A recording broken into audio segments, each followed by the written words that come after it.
Dulu orang kita tak bangga jadi orang Malaysia, malu. Ada orang kita sampai tak mengaku jadi orang Malaysia pun ada. Where are you from, sir? I'm from Brunei. Ada mengaku jadi Brunei, mengaku jadi Indonesia. Apa masalah? Malu mengaku jadi Malaysian, apa masalah? Ini bukan soal kerajaan, ini bukan soal parti politik, ini soal tanah air. Walaupun mungkin tuan-tuan di sini ada yang tak suka kerajaan ke tak suka menteri ke apa, itu tuan-tuan punya pasal. Negara ni rumah, kita tetap bangga rumah kita. Orang yang cinta negara, dia takkan gelar negaranya nama macam-macam. Boleh land lah, maling sia lah, apa tak boleh. Ini negara, ini bukan, tak ada kena-mengena dengan parti mana-mana. Tanah air, maruah.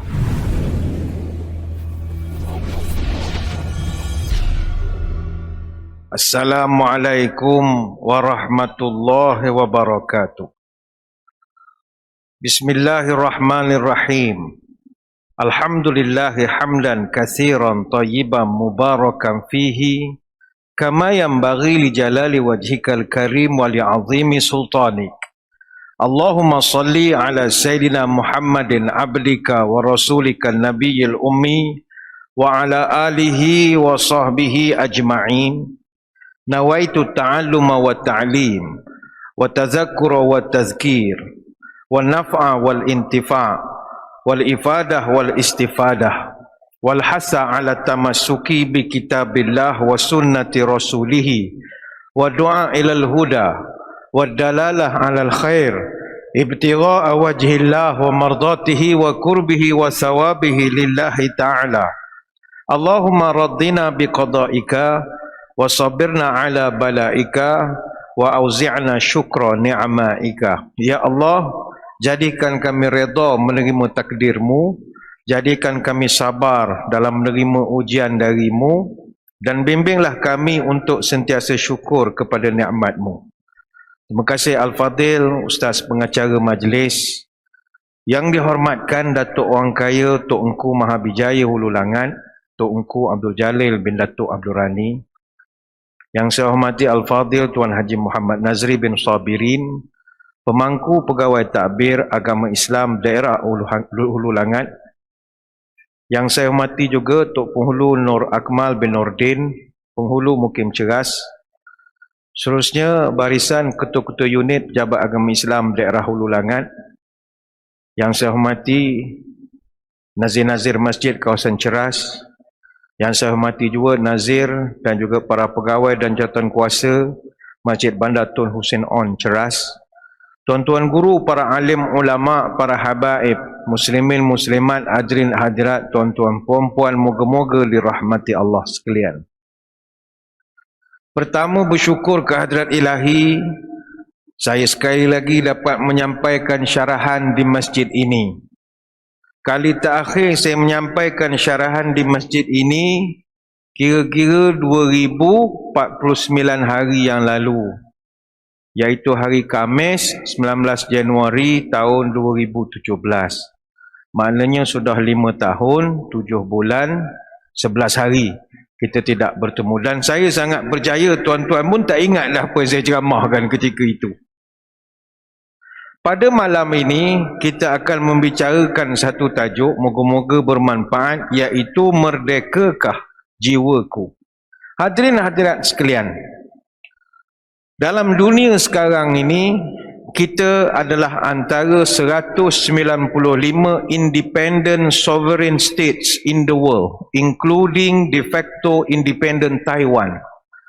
Kita adalah antara 195 negara-negara berdaulat di seluruh dunia. Seluruh dunia sekarang ni 54 negara berdaulat terletak di Afrika, ada 48 negara berdaulat duduknya di Asia, ada 44 negara di Eropah, ada 33 negara di Amerika Latin dan juga di Caribbean, ada 14 negara di Oceania, dan ada 2 negara di Northern America atau Amerika Utara. Dan daripada 195 buah negara berdaulat, 193 negara adalah member states of the United Nations. Hanya 2 negara saja yang menjadi non-member ataupun dia hanya menjadi observer state saja. Pertama Palestin dan yang kedua adalah Vatican ataupun dalam bahasa diplomatik the Holy See. Yang lain itu adalah negara-negara merdeka. Dan bukan semua negara di dunia yang minta merdeka daripada negara asal dapat merdeka, tak dapat. Kita dalam sejarah moden, negara terbaru yang merdeka Selatan Sudan. Mereka berjaya dapat merdeka daripada Sudan 9 Julai tahun 2011. Dan ada negara yang dah pun merdeka tetapi belum diiktiraf oleh PBB, sebagai contoh Kosovo. Mereka merdeka daripada Serbia 17 Februari tahun 2008 tapi belum lagi dapat recognition daripada PBB. Dan ada juga negara yang masih fight untuk dapatkan kemerdekaan tapi belum dapat. Contohnya Scotland, beberapa tahun lepas mereka cuba nak bercerai daripada UK dan Utara Ireland tapi masih lagi belum dapat. Sebab itu bila kita dapat merdeka ini, kita syukur. Syukur kehadrat ilahi. Tak semua orang boleh dapat kemerdekaan. Dan kita syukur kerana kita bukan sahaja merdeka, tetapi kita jauh lebih maju daripada negara yang merdeka hampir sebaya dengan kita. Jangan banding dengan negara yang merdeka atau kerjanya menjajah negara orang. Itu memang maju. Betul, dia kaya sebab menjarah duit kita. Kalau kaji dengan negara yang merdeka sebaya dengan kita, kita merdeka 31 Ogos tahun 57. Ada negara merdeka tahun 56. Ada 3 buah negara. Tahun 57 ada sebuah negara. Tahun 58 ada 6 buah negara. Semua negara ni bukanlah kita nak merendahkan negara orang. Langit dengan bumi dengan kita. Walaupun mungkin tuan-tuan di sini ada yang tak suka kerajaan ke tak suka menteri ke apa, itu tuan-tuan punya pasal. Negara ni rumah. Kita tetap bangga rumah kita. Orang yang cinta negara, dia takkan gelar negaranya nama macam-macam. Boleh land lah, maling sia lah, apa tak boleh. Ini negara. Ini bukan tak ada kena-mena dengan parti mana-mana. Tanah air, maruah. Naik bendera misalnya Malaysia, berkumandang lagu negaraku, ini soal negara. Jadi dari segi pencapaian, kita bangga. Kita pergi keluar negara, orang tanya kita, where you from sir? I'm from Malaysia. Malaysia, wow, it's very good country. Orang puji lah. Kalau Arab tak payah cerita lah. Dia punya puji, dia nak membodik kita beli barang dia agak. Malaysia, Masya Allah, Malaysia, malu apa bosku? Malaysia boleh, Malaysia bagus. Mari, murah. Dulu orang kita tak bangga jadi orang Malaysia. Malu. Ada orang kita sampai tak mengaku jadi orang Malaysia pun ada. Where are you from sir? I'm from Brunei. Ada mengaku jadi Brunei, mengaku jadi Indonesia. Apa masalah? Malu mengaku jadi Malaysian. Apa masalah? Ini bukan soal kerajaan, ini bukan soal parti politik, ini soal tanah air. Maka banggalah dengan negara. Pencapaian kita kalau banding dengan negara-negara yang merdeka hampir sebaya, kita jauh ke depan. Tahun 1956 ada 3 negara yang merdeka, Sudan, Tunisia, Morocco. Tuan-tuan bandingkanlah Malaysia dengan Sudan, Tunisia dan Morocco. Tahun 1957 ada sebuah negara merdeka sebaya dengan tahun dengan kita, cuma dia senior sikit. Dia merdeka 6 Mac tahun 1957. Ghana. Tuan-tuan bandingkan Ghana dengan Bandar Tun Seng On. Jangan bandingkan dengan Malaysia, dengan Bandar Tun Seng On saja. Tahun 58 ada 6 negara merdeka. Dan maaf, ada antara negara ni, saya percaya tuan-tuan pun walaupun terror general knowledge, tak tahu di mana duduk negara ini. Walaupun tuan-tuan terror sangatlah bab general knowledge. 30 Ogos tahun 58, negara merdeka namanya Togo. Mana duduk Togo? Lama mikir, barulah dapat. Artinya bukan senang nak terus tahu negara Togo tu di mana. 2 Oktober 58, negara nama Guinea. Bukan Queenie buah, Guinea. 14 Oktober tahun 58, Madagaskar. November tahun 58, Mali. Kemudian diikuti dengan Ivory Coast bulan Disember, diikuti dengan Burkina Faso 11 Disember. Ini semua negara, bukan kita merendahkan negara orang, tidak. Tapi alhamdulillah, kita dari segi fizikal kita merdeka. Walau bagaimanapun hadirin hadirat sekalian, Ya, kita merdeka dari sudut fizikal. Tapi bagaimana pula dengan kemerdekaan jiwa? Semangat spirit kemerdekaan. Orang tua-tua kita dulu, tanah airnya dijajah, tapi jiwanya merdeka. Walaupun mereka celik mata zaman Jepun, terpaksa lah nyanyi lagu Kimi Gayo macam-macam, dipaksa tunduk ke arah matahari dan bagai-bagai. Tetapi jiwa mereka merdeka. Matlamat orang tua-tua kita dulu, perjuangan mereka pertama, berdaulat dalam politik. Yang kedua, berdikari dalam ekonomi. Yang ketiga, berperibadi dalam kebudayaan.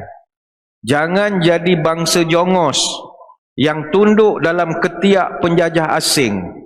Milikilah semboyan merdeka atau mati. Nyo gading tinggi mahligai, sayang ketupat berisi inti.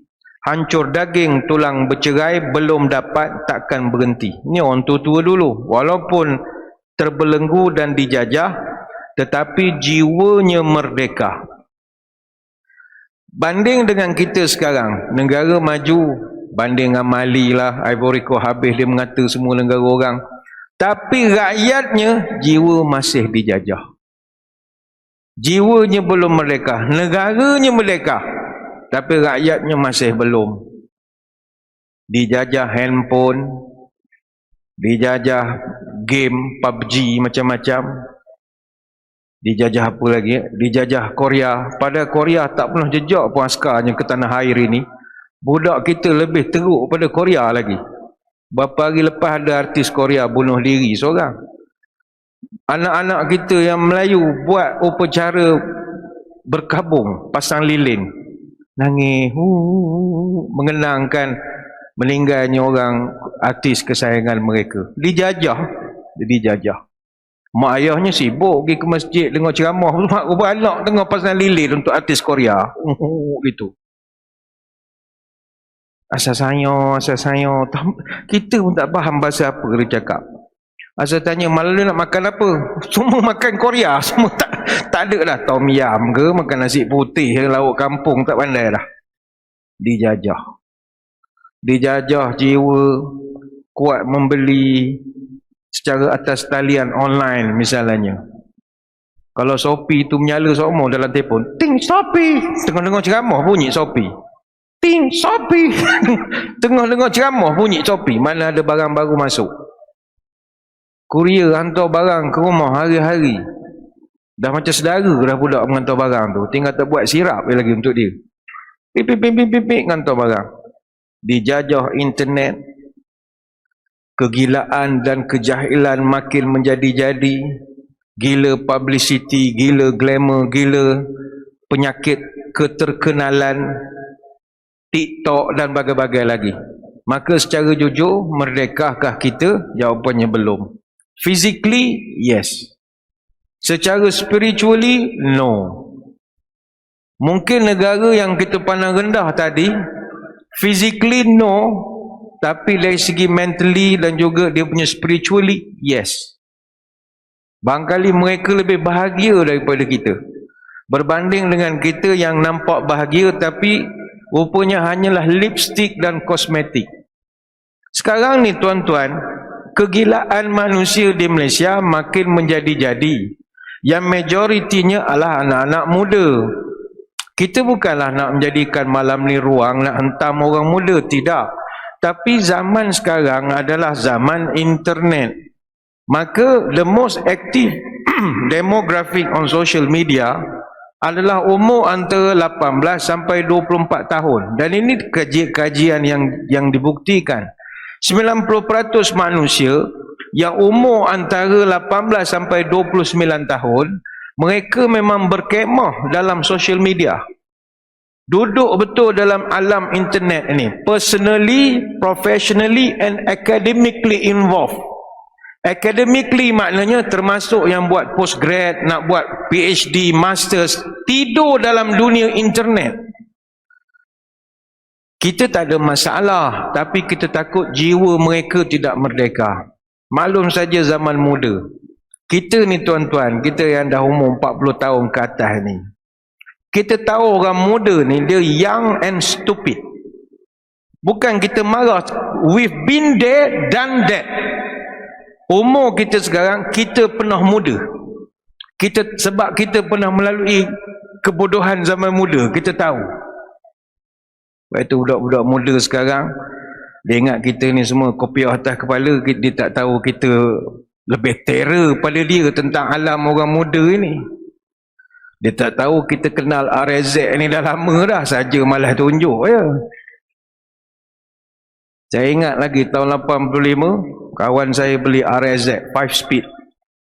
Masa tu dia beli, kena tipu lah, 4,000 lebih dia beli masa tu. Pada harga dalam 3,000 boleh dapat tahun 80-an masa tu. RZ, budak sekarang baru nak sibuk nak cari RZ, kita senyum je lah. Zaman muda, zaman motor, tampal stiker STP, pangkah burung, Apache Sereng, Shell, Asama, tak ada kerja. Zaman kita muda.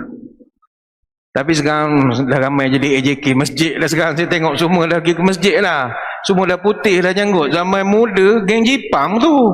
Suzuki GP, budak-budak bangsa semua zaman itu. Kalau geng Apache, budak-budak Pahang lah yang duduk flat dekat dengan bangsa. Kalau geng budak mayat, belah Selayang. Semua ada grup motor dia lah.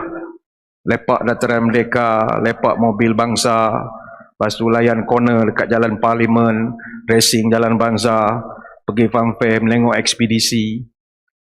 Ekspedisi pun sebab nak tengok Izo punya kod gentil dia macam mana. Dia tak pernah tunjuk kalau time dia goreng, mesti dia pusing kalau drum. Aduh, tak dapat menengok mana dia tekan. Kalau dapat tangkap, esok pergi jamming. Ni kita muda, kita tahu. Zaman itu tak ada duit. Kalau budak motor pakai Suzuki FR80, potong blok, korek blok, tukar exhaust internal, lepas tu test power dengan Yamaha Sukan. Tak ada kerja masa itu. Lepas tu nak buat tinta tak mampu, duduk kampung pakai asap pelita, gelap ke lampu belakang. Tak ada kerja, pakai asap pelita. Seat potong rata, baru syok. Ni bukan cerita zaman awak ni, zaman kami. Awak jangan ingat kami tu tak tahu dunia motor. Cuma sekarang je jadi tok imam masjid sekarang ini. Bila ada duit sikit, getah mahal, barulah pasang rim alumni, cap emas, campungan spok krom, apalah, tambahlah sikit. Tapi dah tak ada dah, ramai lah jadi orang masjid dah sekarang. Tak campur sangat dah. Tapi kita menengok budak-budak kestopo, kita senyum je. Kata, baru nak kenal. Baru nak kenal. Kami 80-an dah kenal benda itu. Kita tahu muda, young and stupid. Kami pernah buat benda-benda bodoh masa muda. Dan kalau tak ada orang tua yang menasihatkan kami tak jadi kami hari ini. Zaman itu orang tua marah dalam TV penceramah Hasan Ali ke sebaik kamu. Beletik. Orang ni lah budak-budak muda ni melepak tak ada kerja. Masuk kanan, keluar kiri, masuk kanan, keluar kiri.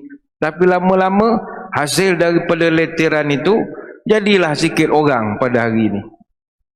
Sebab itulah hadirin hadirat sekalian, kita risau apabila melihat pada kemerdekaan tanah air, tapi jiwa masyarakat atau rakyat kita belum merdeka sepenuhnya. Sementara lagi kita baru saja usai berhadapan dengan bencana non-alam yang berskala internasional yang kita panggil COVID-19. Kita terpaksalah selama bertahun duduk dalam bentuk physical distancing. Ada masa kena quarantine, ada masa orang panggil circuit breaker, self-isolation, dibataskan aktiviti sosial, ada masa kena lockdown total. Tapi bahasa yang paling terkenal Perintah Kawalan Pergerakan. Dan sememangnya pandemik COVID-19 telah memberi kesan yang sangat besar dan menggegarkan bukan saja kita di sini, tetapi satu dunia. Bukan sekadar dari sudut kesihatan, bahkan keselamatan, ekonomi, sosial dan macam-macam aspek lagi. Ini menambahkan lagi jiwa kita lama dah tak dapat nak merdeka sepenuhnya. Sebab itu saya secara peribadi melihat COVID-19 ini dia telah berjaya membunuh mental dan jiwa rakyat kita. Ada orang yang terterap, belum dapat bangun lagi ni, belum dapat habis lagi. Kesan psikologi akibat COVID-19 begitu banyak. Pertama, kesan psikologi kerana terlalu kerap kena buat saringan. Bayangkanlah. Ada kenalan saya, imam juga, masjidnya menjadi salah satu punca kluster untuk COVID-19. Dia sendiri kena buat swab test. Tuan-tuan sendirilah paling banyak berapa kali tuan-tuan kena jolok hidung? Belah-belah kali? 10 kali? Kawan saya ni 71 kali. Sampai peringkat dia ketagih ya. Teringat-ingat dia kata, bila dah dalam seminggu, tak ada minggu ni. Dia sampai jadi ketagih pula. Dia tengok klinik lah, ada jenis misi agak bergaduh dengan suami agak, dia jolok betul. Dia pusing. Tapi ada jenis lembut-lembut tu, okey, itu yang syok. Terlelap sekejap. Dia pusing. Jenis garam, macam dia mencari betul. Baik encik operate lah dalam lah, daripada sup. Baik pakai sudu je. Ada yang semangat tu sikit. Kawan saya tu 71 kali. Kami diorang masjid, saya tak tahulah belah Selangor ni SOP macam mana. Macam saya masjid negeri, Tuanku Sultan berangkat semayang masjid negeri saja sepanjang tempoh pandemik. Jadi protokol meletakkan setiap kali tuanku nak berangkat, kami kena jolok hidung. Setiap kali tuanku berangkat ataupun majlis melibatkan tuanku, bayangkanlah berapa kali jolok hidung. Tu kata dah jadi ketagih tu kadang-kadang. Lepas tu tukar sekarang dia main yang macam alat cek mengandung tu, tahanlah sikit. Tak adalah jolok-jolok sangat, nengok berapa lain tu ya. Tahan sikit. Tapi kesan psikologi ada. Sakit kepala tuan-tuan. Macam nak masuk TV. Masa tempoh PKP, semua penceramah yang nak masuk TV kena jolok hidung. Letih betul masuk TV jolok hidung. Baik buat YouTube sendiri je, tak payah jolok, tak payah apa. Kena jolok hidung. Nak pergi ceramah mana-mana, semua penganjur meletakkan syarat jolok hidung dulu. Lama-lama kita jadi malas. Malas nak melayan. Begitu juga kesan psikologi bila kita didapati positif COVID-19. Saya percaya ada di kalangan tuan-tuan puan-puan di sini alumni COVID-19. Ada alumni, ada 3-4 orang alumni. Dia orang kena COVID. Saya alhamdulillah tak pernah kena.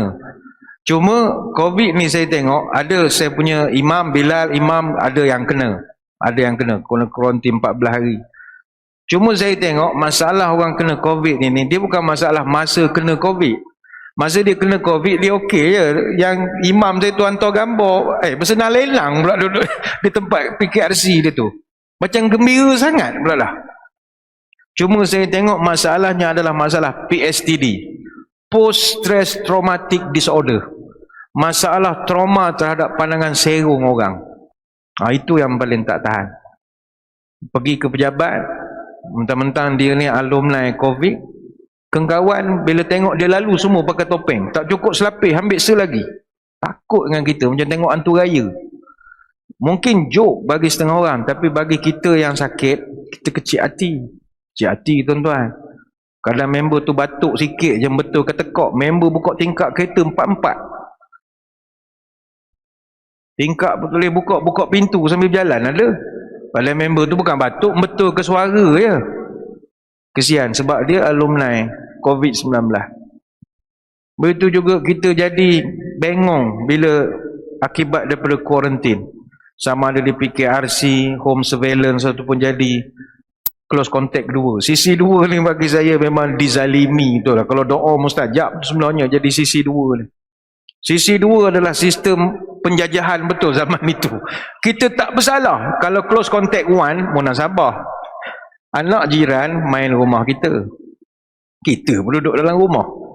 Ngongek-ngongek dia main, dia balik. Esok lusa dapat berita satu jiran ni dengan anak dengan ayah dia COVID.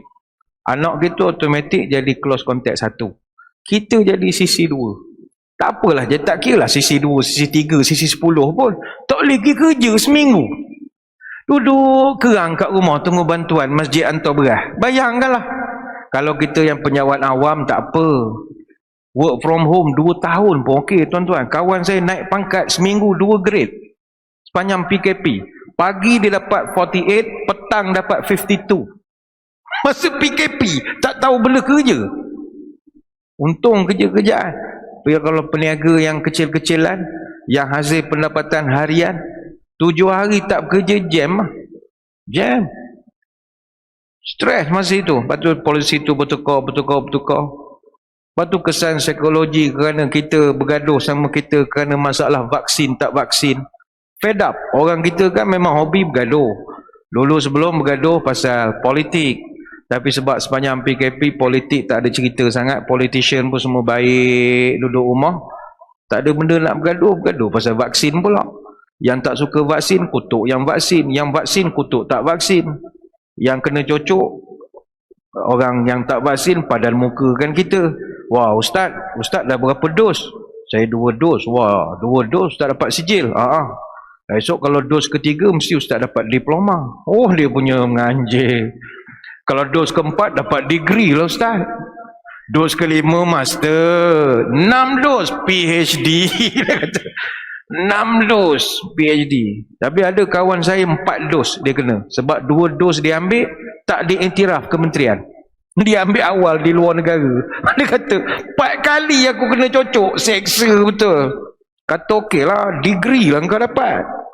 4 dos dia dapat. Dia ni jenis duduk merantau. Jadi dia dapat benda tu free di UAE masa pada tu. Tapi negara kita tak masuk ke dalam MySejahtera, tak diiktiraf. Cocok 2 kali lagi, mujur tak jadi superhero ke apa ya. Tension tuan-tuan bergaduh. Masjid surau tak payah cerita lah. Jemaah yang tak boleh dua memang tak boleh masuk. Cuma Pahang saja yang buat polisi. Kita tidak ada buat apetit di dalam soal perubatan. Siapa-siapa boleh datang. Yang ada dos ke, yang tak ada dos ke, yang 2 dos ke. Yang overdose pun kita galakkan datang. Yang tak berapa jalan elok tu.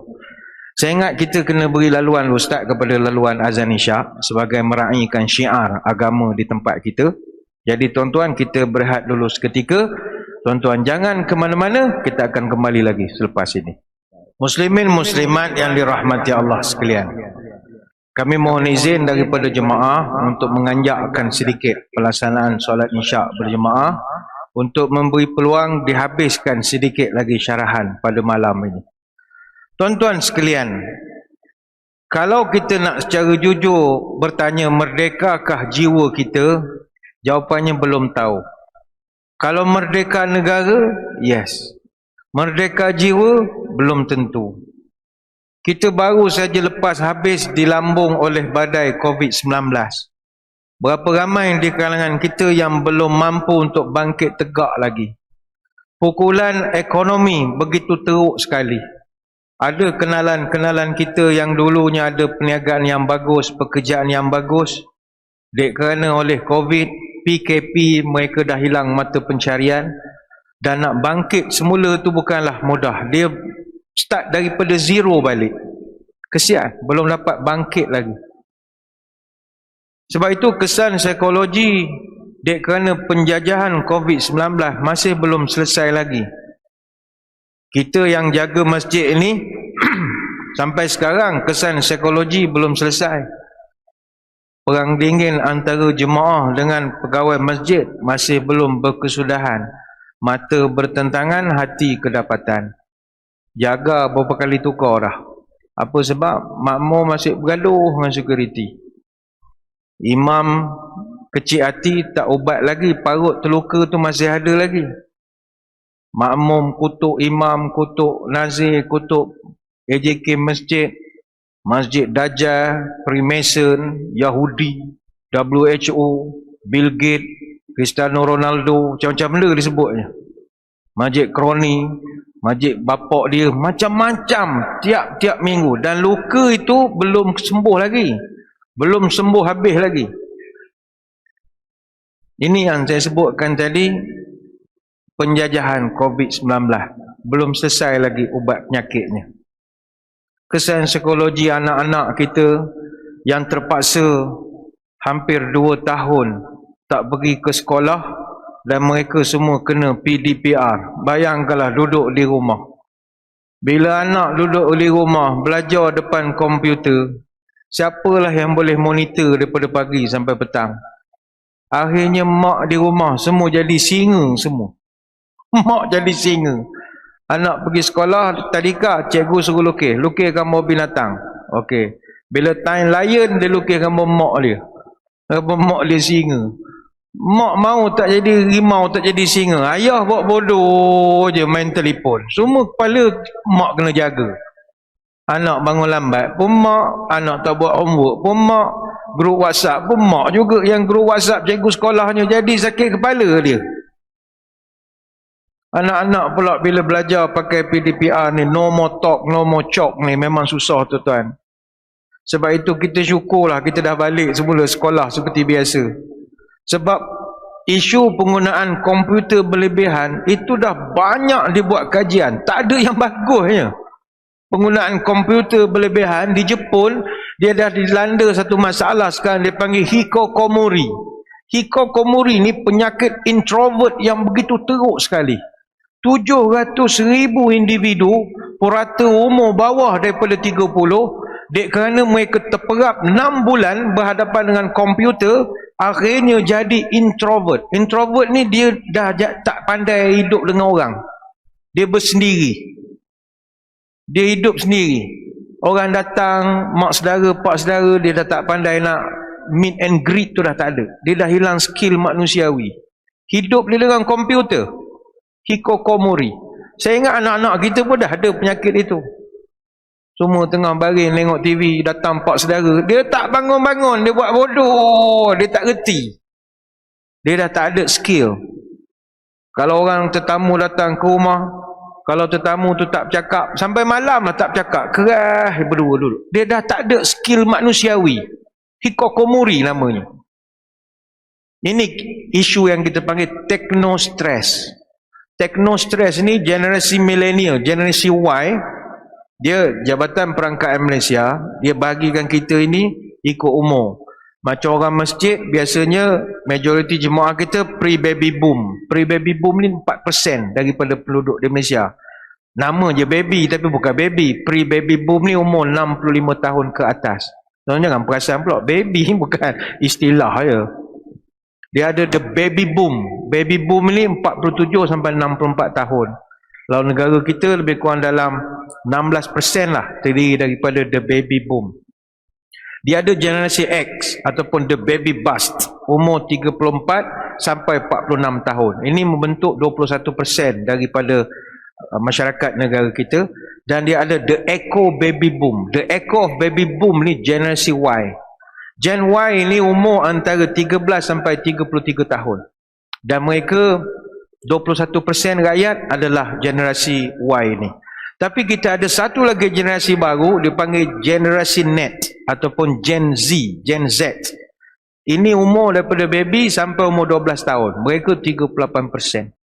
Yang 38% ini, kalau kita tak kontrol daripada sekarang, membahaya.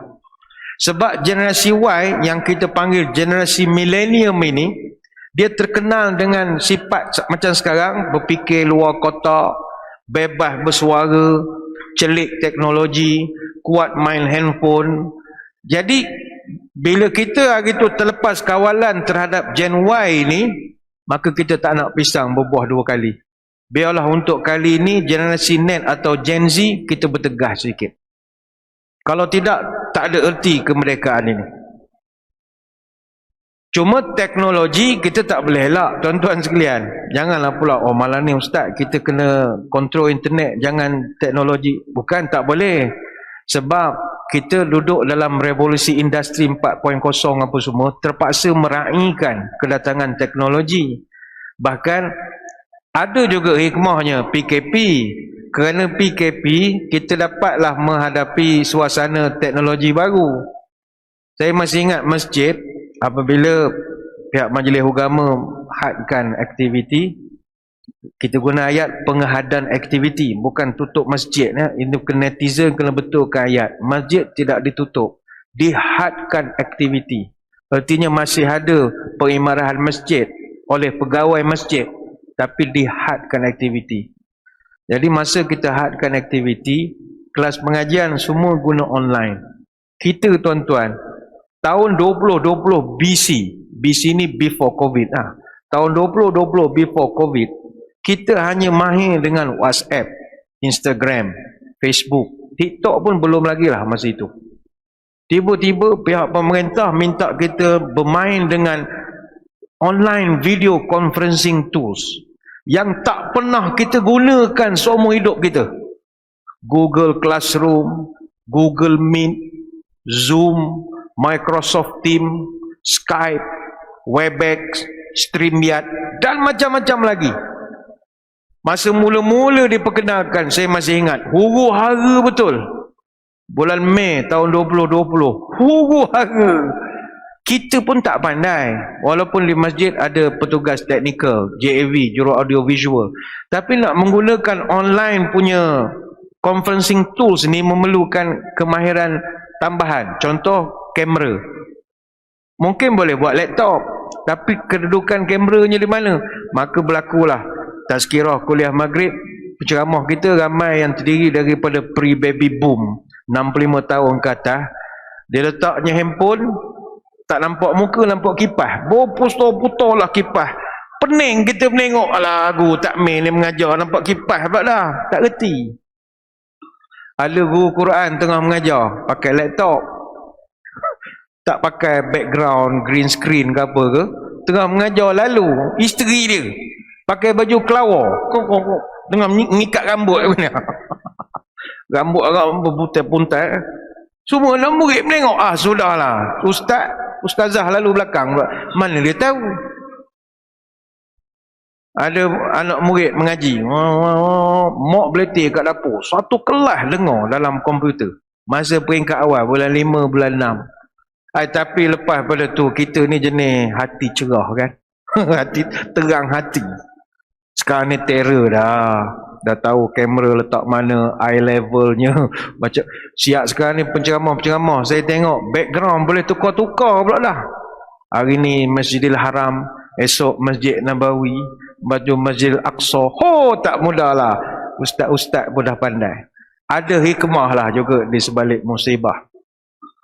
Yang penting, kalau secara jujur kita tanya, adakah jiwa kita merdeka? Saya tidak nampak jalan jiwa kita merdeka. Ada satu dapatan daripada Kementerian Kesihatan Malaysia. Dia buat satu talian, dia panggil talian bantuan sokongan psikososial sepanjang tempoh PKP. Dapatan daripada talian bantuan sokongan psikososial ni mendapati pihak mereka menerima 122,328 panggilan sejak daripada PKP sampailah 18 Jun 2021 yang membabitkan aduan, luahan rasa, curahan hati, orang yang hilang pekerjaan, hilang pendapatan, hilang tempat bergantung, orang yang masalah rumah tangga, orang yang tekanan bekerja daripada rumah, semuanya cerita tengah stres. Tuan-tuan, stres ini hilang kemerdekaan manusiawi kalau orang stres. Hilang. Sebab itu stres ini secara saintifiknya, stres dia akan berlaku bila tidak seimbang antara dua bahan kimia dalam otak dan badan, iaitu serotonin dan juga noradrenalin. Ini kalau tanya doktor. Bila dia tak balance, macam serotonin ni bahan kimia yang wujud dalam sistem saraf pusat kita. Jadi perubahan paras serotonin pada otak kita, dia boleh mengubah mood manusia tu. Itu tanya kepada orang sains. Tapi kalau kita tengok umumnya, masalah stresnya masalah tekanan jiwa. Jiwa yang tidak merdeka. Masalah tekanan perasaan. Bagaimana nak diselesaikan? Pernah berlaku di zaman Nabi SAW. Satu hari Nabi berjalan, Nabi nampak Abu Umamah radhiyallahu anhu.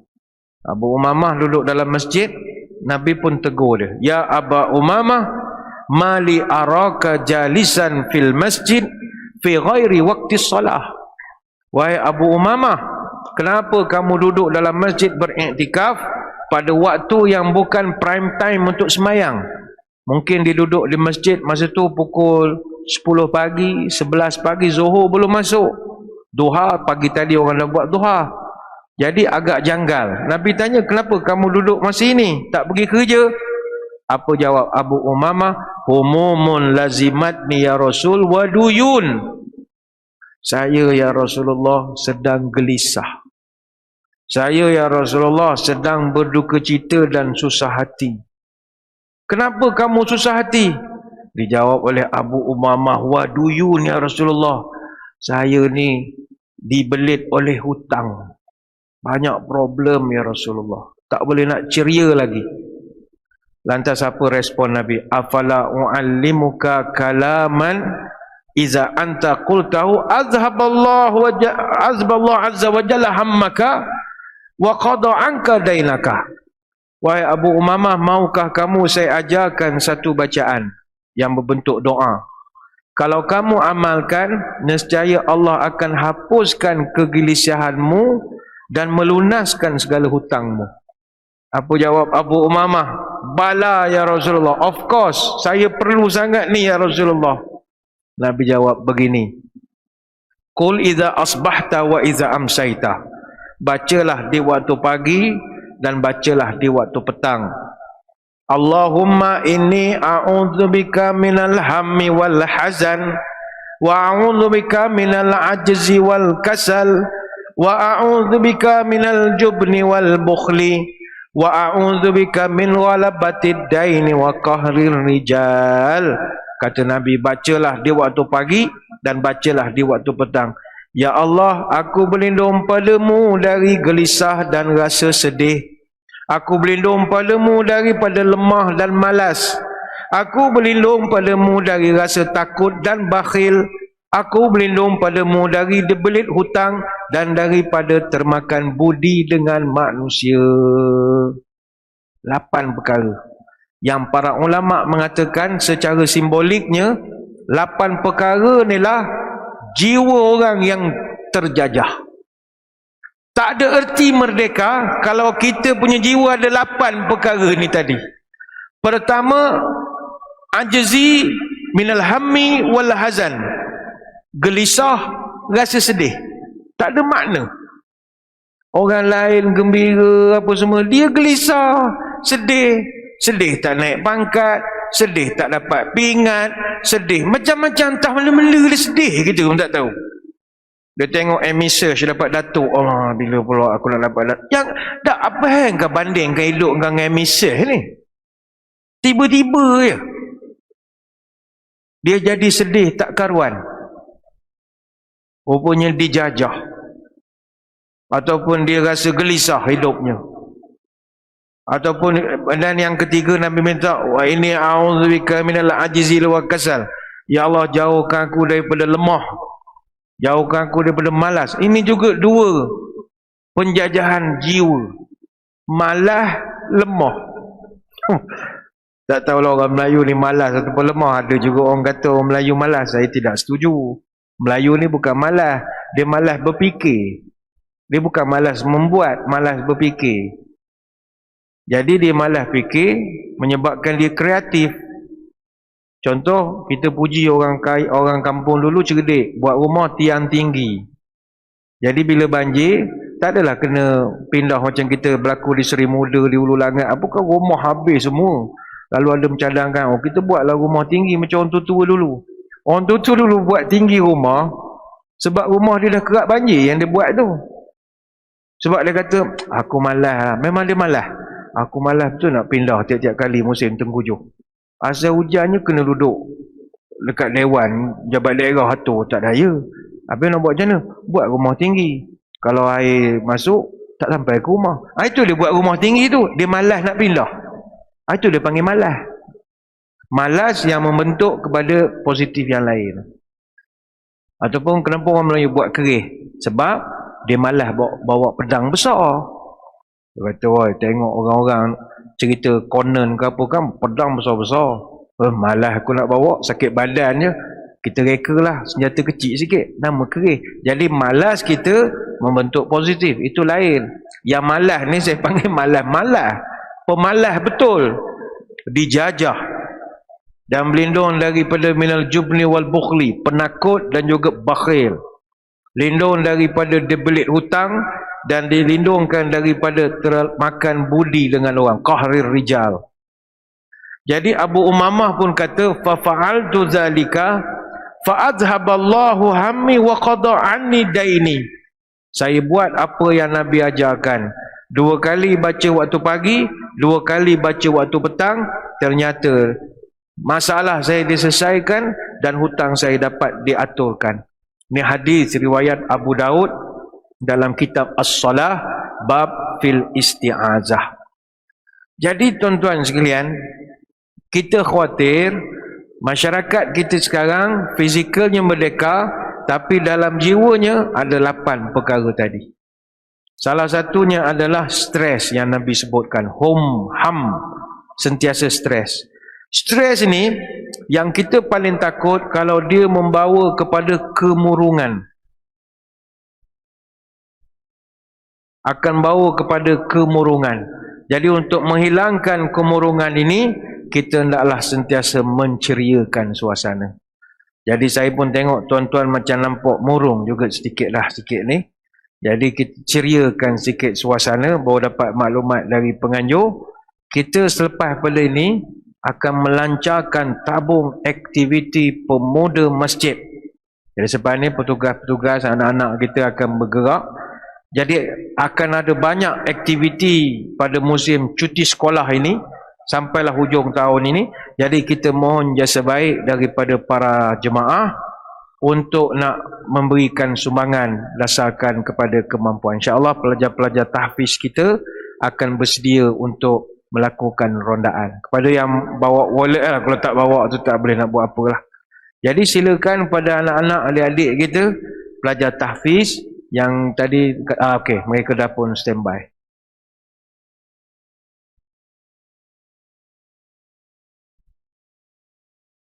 Muslimin muslimat sekalian, kalau kita nak tahu kita ni stres atau bergerak, saya tanya tuan-tuan beberapa soalan. Kata pakar, soalan-soalan ni dapat menentukan sama ada kita tengah murung ataupun tidak. Tuan-tuan kena jawab dalam hati secara jujur. Pertama, adakah tuan-tuan puan-puan rasa sedih hampir setiap hari dalam tempoh 2 minggu? Kalau ya, kena berubat. Tiap-tiap hari dalam tempoh 2 minggu, kena pergi berubat. Yang kedua, adakah tuan-tuan puan-puan sudah hilang minat terhadap benda yang selama ini tuan-tuan puan-puan gemar lakukan? Contoh, ibu-ibu biasa suka memasak. Masa PKP macam-macam dia masaknya. Tapi sekarang dah tak minat lagi lah. Pergi ke dapur pun malah. Something wrong. Tuan-tuan pun sama. Ada benda yang tuan-tuan minat, menukang ke apa, tak kira lah, ada benda passion kita. Tapi kebelakangan ni kita dah tak dapat nak buat benda yang kita minat. Bukan kerana sibuk, kita dah fed up. Something wrong. Yang ketiga, siapa di kalangan tuan-tuan puan-puan yang sudah tidak selera untuk makan, ataupun makin bertambah-tambah pula selera kebelakangan ni, pun something wrong juga. Kena pergi berubat. Yang kelima, siapa di kalangan tuan-tuan puan-puan yang sudah mula hilang fokus dalam hidup, sampai dah tak ingat apa yang kita buat sebentar tadi. Saya percaya ada antara tuan-tuan baru lepas bagi duit ke adik tahfiz pun tak ingat. Gamuk tak tahu benda, budak lalu dia bagi duit, dia pun tak ingat bila aku bagi duit. Dia dah tak fokus dalam hidup. Ataupun dia sudah mula sukar membuat keputusan. Kalau sampai dia roundabout, memang dia tak reti nak keluar. Dia tak tahu bila nak keluar. Nak tunggu clear PKP esok lah baru clear. Mana ada clear kalau main cerah ni? Tak ada. Pandai-pandai lah tuan-tuan angkat tangan ke Assalamualaikum ke. Dia dah tak boleh buat keputusan. Dia silakan. Habis dia silakan orang. Habis lah. Orang belakang ni dah sempat melanak nasi menunggu kita. Siapa dia kalangan kita sudah pergerakannya makin lambat, pemikirannya dah semakin lembab. Something wrong. Siapa di kalangan kita yang dah semakin cepat penat berbanding sebelum ini? Bahkan yang lebih teruk, siapa di kalangan kita malam ini yang dah terfikir pun untuk mati? Tuan-tuan sekalian, kalau 8 soalan ni jawapannya ya, tuan-tuan sedang kemurungan. Jiwa tidak merdeka lagi. Oh ya ke Ustaz? Ya. Ni soalan pakar. Sebab itu orang murung, dia kena makan ubat. Dia kemurungan ni dia ada banyak jenis. Ada gangguan kemurungan utama ataupun major depressive disorder. Ini kemurungan klinikal. Dia ada gangguan kemurungan yang berterusan, persistent depressive disorder. Dia ada gangguan bipolar. Bipolar disorder ni 2 watak. Ada orang dia hadapi seasonal depression. Wanita ke apa, dia ada bermusim sajalah kemurungannya itu. Dia ada yang postpartum depression, orang panggil meroyan ataupun kemurungan lepas bersalin. Biasanya 80% wanita akan mengalami baby blues ini. Benda ni tak boleh nak elak. Dia clinical. Tapi jangan sampai kemurungan psikotik. Sebab itu orang yang kemurungan dia dirawat. Dia guna farmakoterapi, dia ada ubat anti kemurungan. Kalau dia tak makan ubat tu, itu dia buat perangai. Masjid saya ada 99 orang murung. Saya kira lah 99. Time dia makan ubat dia okey. Dia semayang dengan kita okey. Ada hari dia tak makan ikut dos, dia akan mengaku jadi Imam Mahdi. Ya, kami berapa kali dah gap tumbuk dengan dia. Regular jemaah kami tu. Merasa kalau penampar orang tengah nak semayang jadi nak ngaku Imam Mahdi. Kita buat tahlil malam Jumaat. Dia jemaah regular kita. Kita pun tahu dia makan ubat. Ubat dia tak cukup, dia mata dia dah lain macam. Apa tu kan dia bangun, akulah Imam Mahdi, Allahu Akbar. Agak pun standby tu kau tangkap sajalah. Bawa belakang, bagi sedah luar, settle masalah. Nak bagi dia ingat balik je.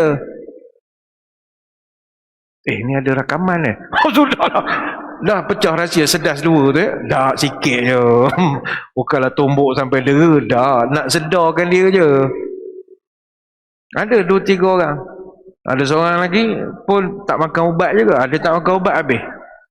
Dia habis semayang tu kan, dia jumpa setiap orang, dia akan berucap, jangan riak. Jangan riak. Jangan riak. Jangan riak. Dia pesan semua orang jangan riak. Orang pun tak faham apa masalah kau. Jangan takbur, jangan riak. Jangan riak, jangan takbur, jangan riak. Dah tak makan ubat. Kalau dia makan ubat dia tak jadi gitu. Sebab itu masjid ni kalau saya nak buat kajian 10% jemaah memang ada short sikit. Ya, kami tahu kami jaga masjid. Ya. Dia ada short tu ada. Cuma antara makan ubat dengan tak makan ubat mungkin masa ni macam sekarang ni makan ubat semua okey. Cuma dia tak makan ubat. Penceramah dia bantai ceramah bantai imam kena dia tak menentu Kalau dia tak makan ubat untuk anti kemurungan dia pakai terapi psikologikal. Yang ni dia kena pergi kaunseling lah, duduk apa semua. Ada juga yang terpaksa sampai peringkat guna terapi kognitif. Maknanya dia ubah, bantu cara pemikiran masa lampau, tak payah kenang apa trauma yang pernah hadapi, bla bla.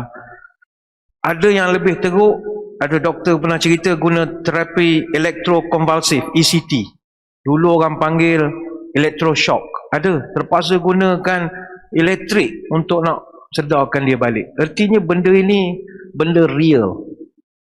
Maka kalau kita tanya kembali kepada diri kita, adakah kita telah merdeka jiwa? Jawapan saya belum tentu. Belum tentu. Cuma bagi kita orang beriman, ayat 191 surah Ali Imran adalah ibu ayat yang menunduk dan mendudukkan kita sesuai pada tempatnya. Ayat ini benar-benar mengajar kita, hei manusia, engkau kena tahu asal mula kejadian, tahu berpegang pada yang satu, hamba tahu akan Tuhannya, makhluk tahu akan Khaliknya, Tahu hidup ada mati, tahu akhirat tempat berhenti. Tahu syahadat pangkal ibadat, tahu iman jadi pegangan.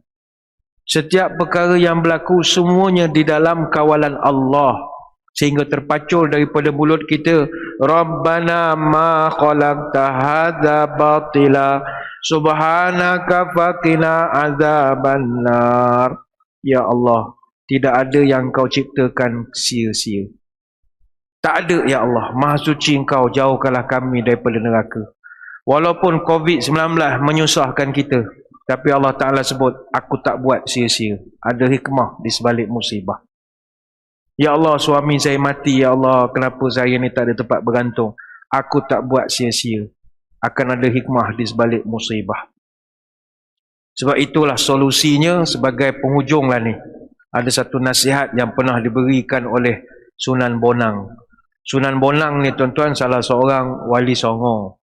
Ada pendapat mengatakan Sunan Bonang ni dia Cina, dia bukan Jawa. Sunan yang betul-betul wali Songo yang Jawa, Sunan Kalijogo je. Yang lain tu campuran semua. Kalau Sunan Bonang ni namanya pun Bonang, Bonang, Bonang, orang Cina. Dia anak kepada Bong Sui Ho yang diberi dengan gelaran bangsawan Majapahit menjadi Raden Rahmat, dan masyarakat gelarkan dia Sunan Ampel. Jadi Sunan Ampel ni ada beberapa anak, Sunan Derajat, Maulana Makdum Ibrahim ataupun Sunan Bonang. Jadi Bonang ni Bonang. Bon maknanya buku tebal, Bonang maknanya merah. Jadi buku tebal berwarna merah. Artinya Quran lah, Bonang itu. Tapi bila cakap ke orang Indonesia, ada orang marah lah. Oh ni fitnah ni, Malaysia hatta habis-habis fitnah, dia kata. Dia kata Bonang itu alat bonang, kromong. Dia pemain bonang atau kromong terhandal. Dia kan dalam gamelan ada 12 gong kecil itu. Jadi dia pandai main bonang. Lantaklah daripada mana asal usul. Yang penting namanya Sunan Bonang. Sunan Bonang pernah ditanya oleh orang tentang orang yang ada jiwa bermasalah. Jiwa bahasa kita tidak merdeka lah. Macam manakah cara untuk diubati penyakit ini? Kata dia mudah. Ini dia beri pesan dalam bentuk tembang. Tembang ni lagu dakwah. Dia dulu wali-wali Songo, dia berdakwah bukan macam kita buat forum cakap wah tak. Dia orang banyak dalam bentuk lagu ya. Dia duduk dalam kumpul, dia nyanyikan. Macam Sunan Kalijogo paling banyak buat lagu-lagu dakwah. Lir ilir le ilir tandore wo sumilir tak ijo royo royo tak sengguh temanten anyar. Anak murid nyanyi lah ramai-ramai. Itu cara Sunan Kalijogo.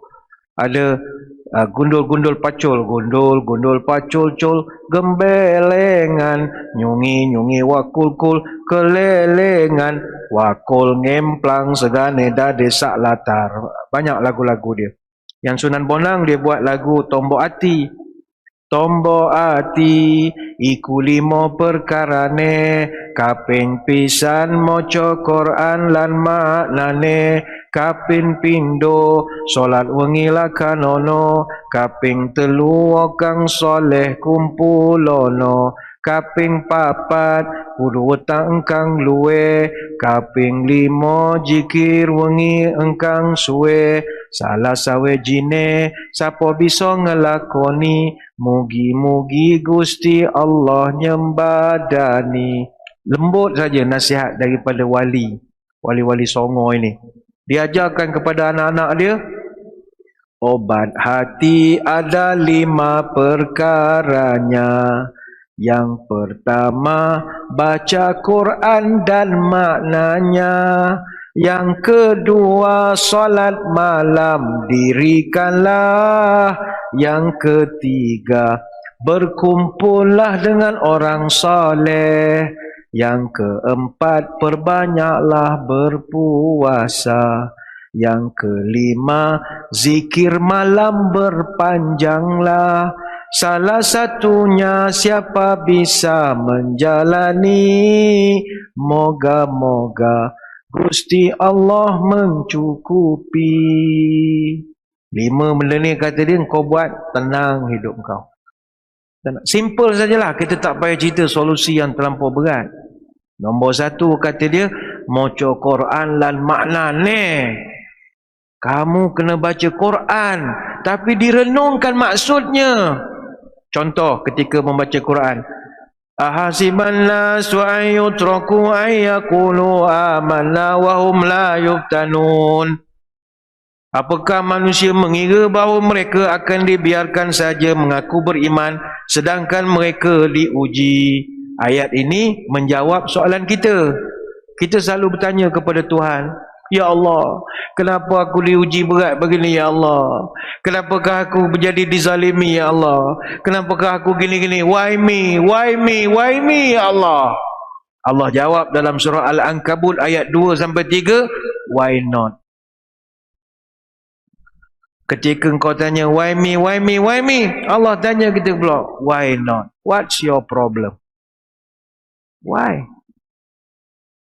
Kita bertanya kepada Tuhan, Ya Allah, bilalah aku ni nak naik pangkat, Ya Allah, tak habis-habis mangku 48, matilah pangkuan aku begini, Ya Allah, bilalah bos-bos ni nak mati semua, Ya Allah, tak naik dah pangkat aku ni, Ya Allah.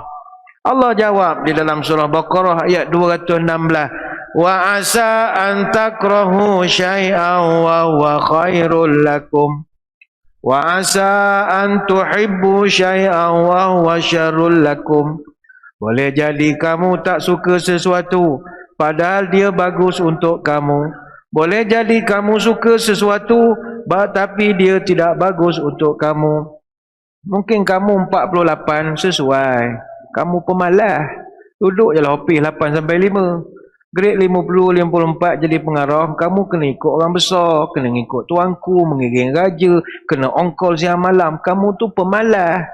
Hujung minggu sibuk nak mancing. Aku malas bagi pangkat orang mencengkar. Engkau takkan perform dalam kerja kerana aku lebih tahu engkau berbanding kau sendiri. Seolah-olahnya begitulah. Bukan tuan-tuan tak boleh mancing, boleh, boleh. Tapi tak sesuai lah kerja yang kena mengikut tuanku. Tak sesuai lah. Kita kerja bawah dagu raja, on call 24 jam. Macam kami masjid, jabatan agama, pejabat agama, memang on call je. Dapat pengelola berjaya maklum, tuanku nak semayang maghrib sudah, melompat kita mencari jubah apa stokil, standby lah, tak ada masa lah nak kulu kile. Begitulah sepatutnya. Kadang kita tanya, Ya Allah, kenapalah ujian berat sangat aku, Ya Allah. Allah Ta'ala jawab di dalam surah Baqarah ayat 286, La yukallifullahu nafsan illa wus'aha. Aku takkan bebankan masalah orang melainkan orang tu sesuai dengan kesanggupan dia. Macam Tuhan tanya kepada kita, demo tak percaya kawai kau? Demo tak percaya kawai kau? Seolah begitulah. Takkan kawai nak bukan nak demo? Seolah begitu. Aku tahulah sukatan dia. Ya, kita stres lah. Cuma kata orang putih, ada betulnya ke? Working hard for something we don't care is called stress. But working hard for something we love is called passion. Kita kalau buat kerja benda yang kita tak suka, itu dia panggil stres. Tapi kalau kita buat kerja untuk benda yang sangat kita suka, itu dia panggil passion, kegairahan. Ada orang, saya tengok dia punya hobi, kalau kita tengok tak sanggup kita nak buat. Dia buat miniature yang kecil-kecil itu ya. Buat rumah, buat pokok, ada sungai. Buta mata kalau kita nak buat hari-hari. Tapi sebab passion. Cuba benda tu dia tak minat, dia menyampah, dia tak suka. Sebab itulah perkataan stres, S-T-R-S-S-E-D, kalau diterbalikkan dia jadi desert, D-E-S-S-E-R-T-S. Jadi nak stres buat apa? When life give you lemons, make a lemonade. Kalau alam hidup ini memberikan kepada kita limau yang masam, ambil limau tu kita buatlah hati obeng limau ke apa yang patut. Manis kalah kembali. Malu kita menengok haiwan yang tidak ada negara merdeka tapi mereka hidup sangat gembira. Cicak tuan-tuan, mana pernah komplain? Cicak dia relax je, lantak engkau lah manusia, dia buat bodoh je. Cicak merayap. Dari segi logik, cicak berhak untuk protes sebab rezeki dia tak adil. Dia binatang tak ada sayap, makanan dia semua binatang terbang. By right dia berhak untuk protes pada Allah. Ya Allah, ini tidak adil. Saya tak ada sayap, makanan saya semua terbang, mati ya macam ni. Tak, dia tahu Allah Maha bijaksana. Walaupun dia tak boleh terbang, dia ada lidah yang fleksibel. Dia duduk diam saja. Dia jelil lidah, dia kenyang. Sebab dia tak never complain, never say no. Lepas tu dia relax. Tuan-tuan tengok burung. Pagi-pagi burung pukul 4:30 pagi, dia berkicau. Wih. Nyanyi. Dia pun keluar cari rezeki. Kadang-kadang burung tengah hari balik, tak ada makanan pun. Kadang petang balik adalah makanan sikit. Tapi pernah tak tuan-tuan tengok burung stres? Tak pernah. Bunuh diri, langgar bangunan ke, menyampah aku hidup, cari makan, payah betul, job pun tak ada, payment tak dapat, apa pun tak ada.